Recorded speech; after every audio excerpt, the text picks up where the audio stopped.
Each year, Microsoft Research hosts hundreds of influential speakers from around the world, including leading scientists, renowned experts in technology, book authors, and leading academics, and makes videos of these lectures freely available.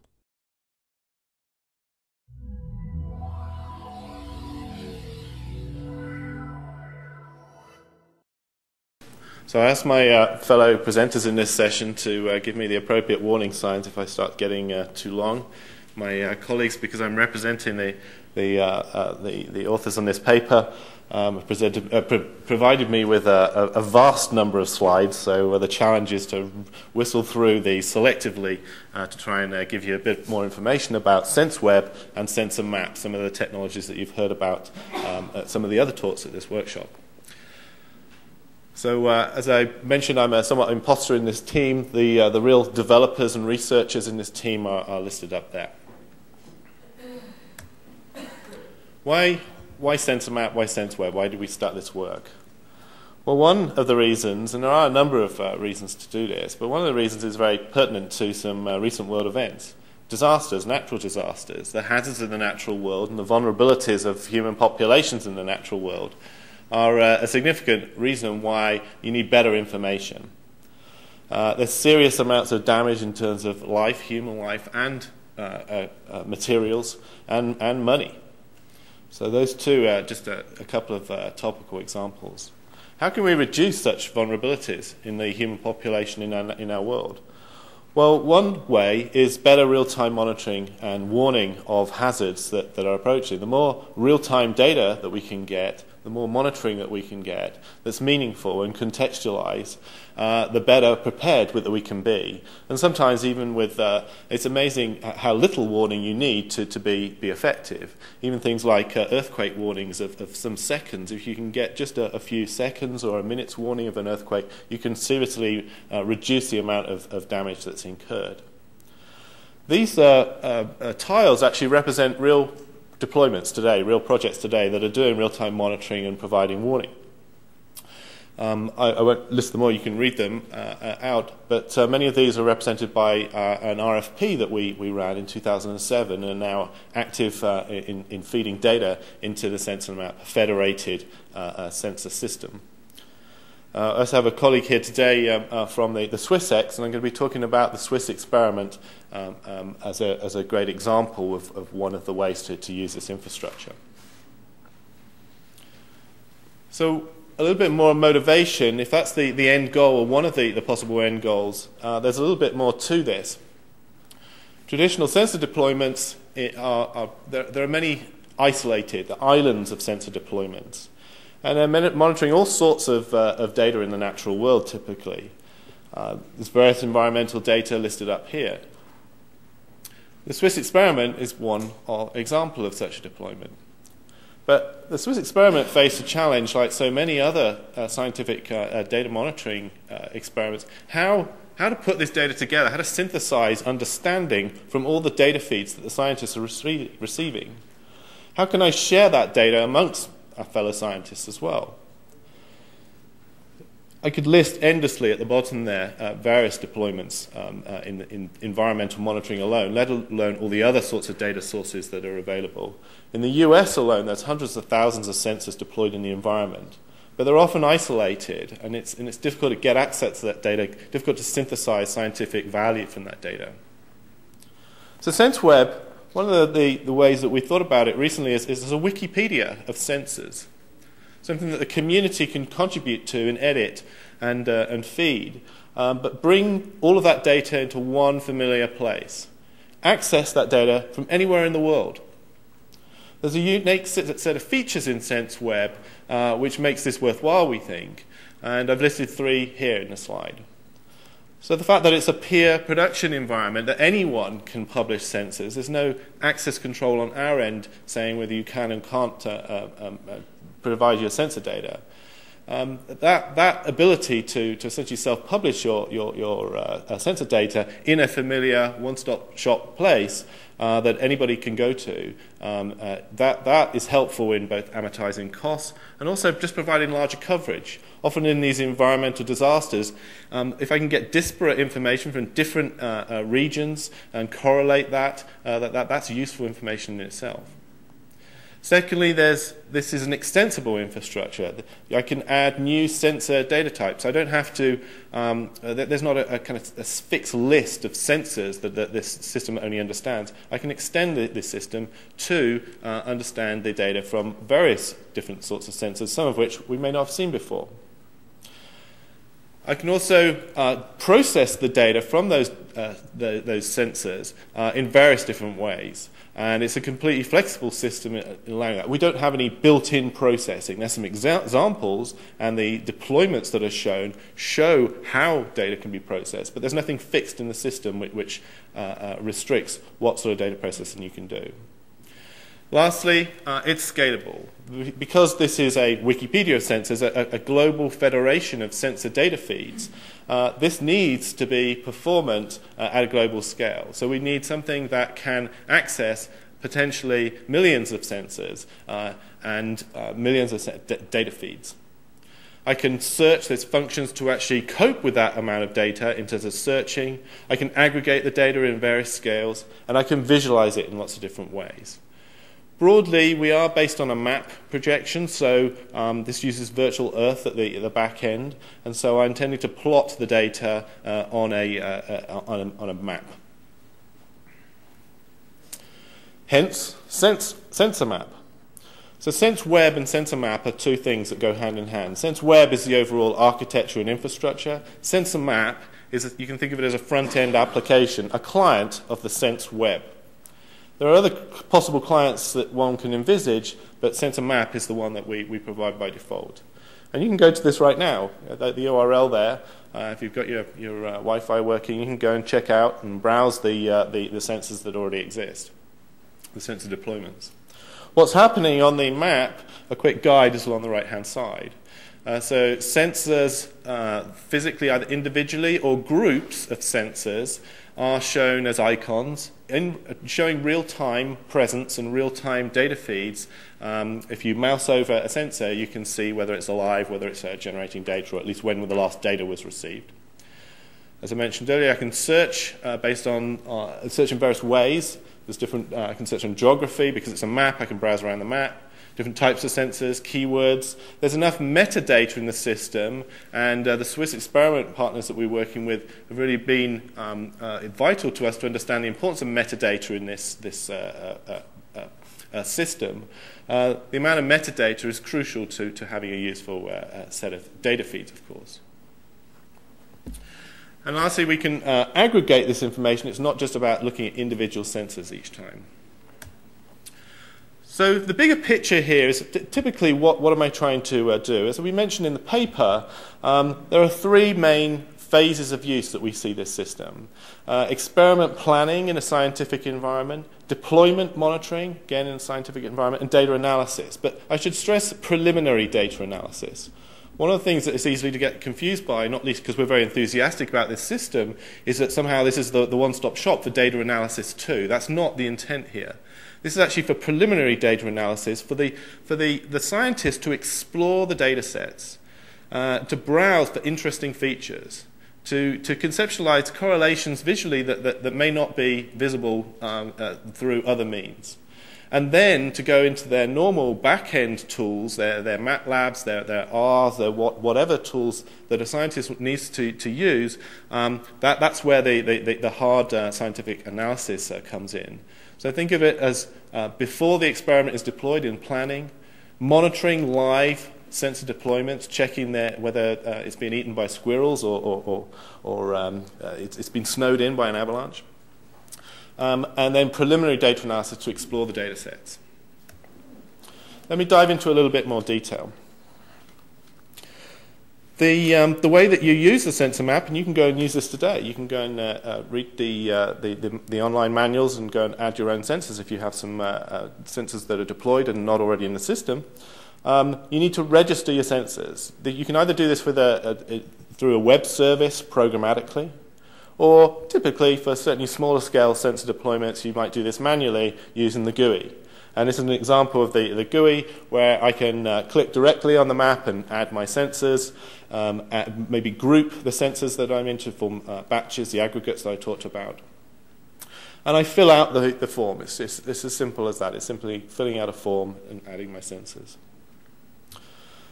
Once I've got my sensors there registered, I can now get my data feeds coming from the sensors, and I can do fancy things like 3D visualization. Because we're using Virtual Earth, the Virtual Earth engine underneath, Virtual Earth has both 2D and 3D plots.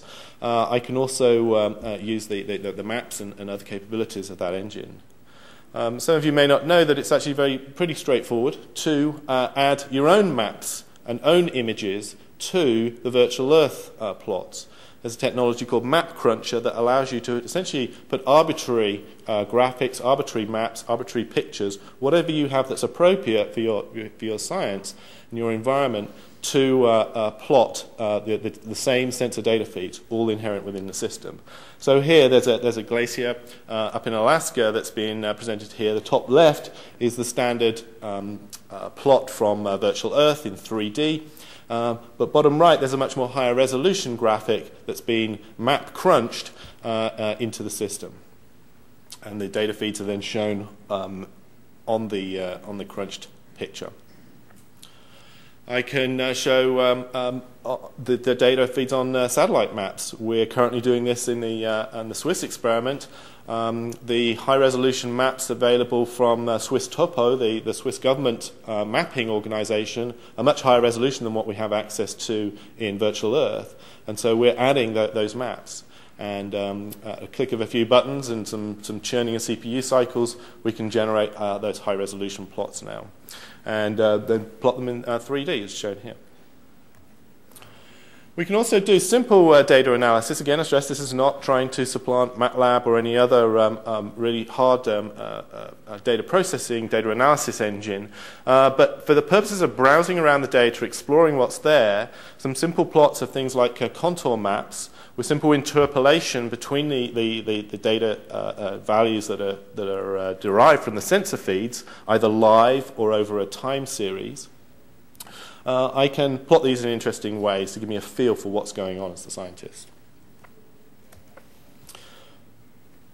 Something perhaps mundane, but I noticed that Deb was talking about this a lot, and the scientists that we're working with in the Swiss experiment have really opened our eyes to the importance of this. That there are various different communities that are interested in the data and the various information within this system. And it's non-trivial. Often as computer scientists, we too often think about security and access as a second phase of the project. We'll do that in V2, we'll do that in V1, 1.1. But building in access control is really important from a scientific point of view. The Swiss experiment is a very rich project with a diverse set of audiences, both on the science side and also who they want to project that data to is a good source of experience here. And so the data can be used by scientists, different scientist communities, and also the public, the general public too, much as Deb's talk was talking about. So there's different levels of access control, and the system can now handle that levels of access control. You can see the sorts of things here. There's also ways to just present the information. You might want to bring the plots of Virtual Earth out into your own applications, maybe a web application. And this is just showing different groups of sensor deployment in the Swiss experiment that's just presented in a handy way on a web page, so that you're not forced to just use the SenseMap tool itself or the SenseMap engine itself. You can add your own application layers, and you embed the SenseMap. So let's get a bit more technical and talk about what's happening under the hood. First of all, we've got an array of sensors on the left-hand side, a diversity of sensors. There are different ways to get that sensor information into the system, and two are illustrated here. Typically, you'd have a gateway, some kind of piece of software which will capture the data feeds from the sensors and present it to the system.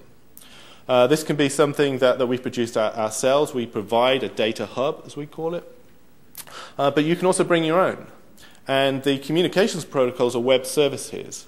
So we provide the web service API, which allows you to plug into our infrastructure. And so our partners in the Swiss experiment have a gateway called GSN, for example. And Sebastian's responsible for one of these, the GSN system at EPFL. The web service API is essentially hiding the heterogeneity of the sensor deployments that I have. Next up is a set of coordination functions. And here we have managers for the applications that I want to potentially do in the scenarios that I've mentioned earlier. I want to just basically query the sensors themselves. And also this access control function is also handled by the coordinator. To transform the sensor information into something useful, presentable, either in the planning stage, the monitoring phase, or this preliminary data analysis phase, we have these functions called transformers. Simply representing a sensor or a group of sensors as an icon on the map is a transformer. That's showing a representation of that data feed. So that's how the icons are produced. But if I want to produce a little bit more a plot, a contour plot, or a graph of the data feeds that's going on in the field, then there are also other transformers to do that. What you end up seeing then is the mashup on a map. That's what SenseMap is doing. As I mentioned earlier, you don't have to go all the way to SenseMap. SenseMap is just one client, if you like, of the SenseWeb architecture. You can build other applications too. Some of the important values of SenseWeb are scalability. I touched on this earlier, but let's talk about, again, a little bit more from the under-the-hood aspect, what's going on here. So if I want, as a scientist, to compute a real-time contour map of sensor data and visualize that on a 3D map, how can I do that quickly? The notion of a flash crowd, a piece of internet jargon for a lot of people coming to your website, is crucial here because, as I mentioned, in the scenario of a disaster or an upcoming disaster with a weather system encroaching into a region, I'm going to get a lot of users into the site. So I need to be able to scale to a lot of demands on the system for information.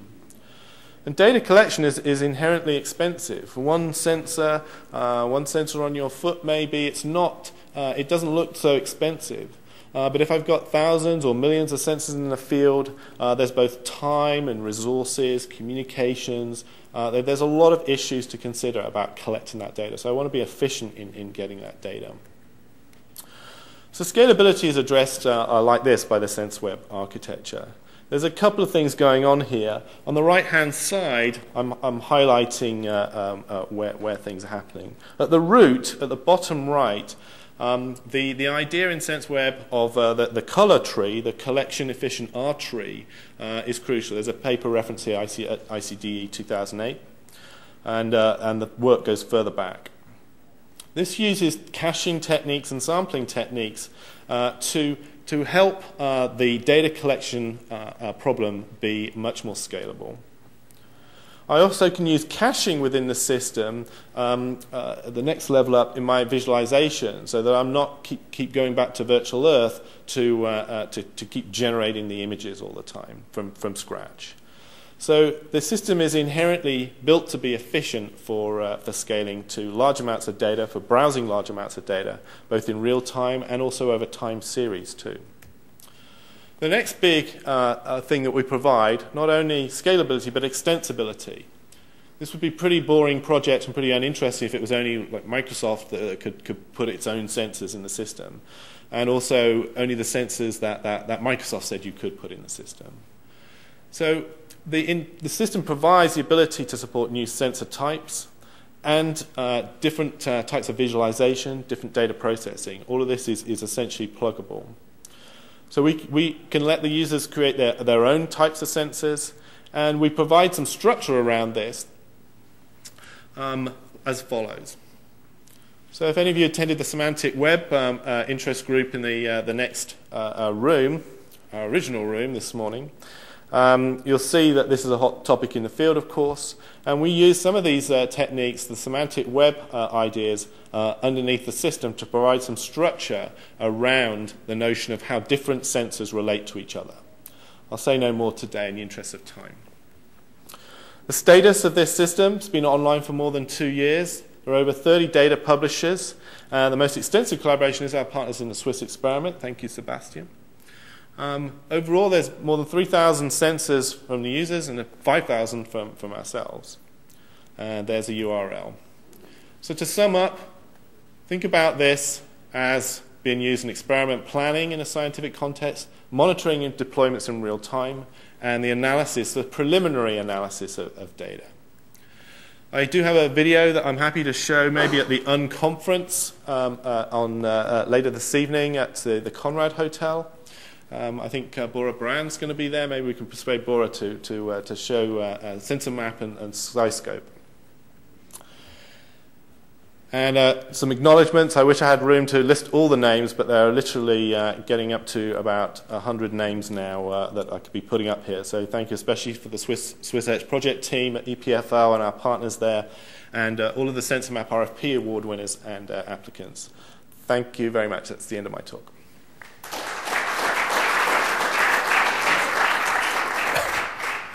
And I do have time for questions, I think.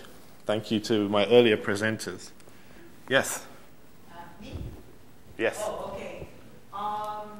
You mentioned security or access control Yes. of sensor data. And I work with people on biodiversity who kind of fake sensor information to avoid giving sensitive data on endangered species. So how can, or would you consider also kind of faking your information? So besides access control, can you give some access to researchers so they can provide erroneous information or uncertain information so that people will not be able to pinpoint, say, the turtles, where they would be, or kind of different soil temperature? Yeah, I was wondering about that myself with the turtles. Maybe the gentleman there can comment. Giant. Before I come to you, let me answer this. So I totally acknowledge that is a very important issue, and in fact we have a whole set of parallel thinking with one of my colleagues thinking about the issues around privacy and data, and I would extend your point to encompass that. So in science there are definitely sensitive data sets. I've touched on that already, but you raise a very important one with a particular aspect of this. So I totally acknowledge your point. Did you face this, Giant, with the turtles? Yes and no. I mean, yes, because everyone, our collaboration want to get the first crack at it. So this is stuff that we've done in 2007 all the way up to December 2007. That was the first part of our experiment. I think the general philosophy with our group was stuff worth sharing, and we've had enough time to look at it. Right. Before the analysis. Thank you. In terms of faking data, I mean, one way to do that might be through metadata, for example, to kind of label what's real, what's not, and then provide access control on that metadata. So I think these things are possible, the mechanisms are there. My personal view is that we're just starting out to really face the sorts of questions, and I hope that the people that we're collaborating with and would invite to collaborate with, that we would need to explore the actual requirements around these things. But I totally acknowledge their existence. Yeah. Another question? Yes. Hi, dude. Can the sensor sources be mobile? Yes, they can. There have been some projects exploring that in the RFP. I'm not sure myself of the exact status of that today. So in terms of the infrastructure that you're seeing, I don't believe I've seen mobile sensors on the system. I don't think that's been done. But I know there are people exploring that. Okay. Any other questions? Yes, sir. Stuart, I'm a librarian, and I'm interested in SenseWeb. Is it aspired to be an open directory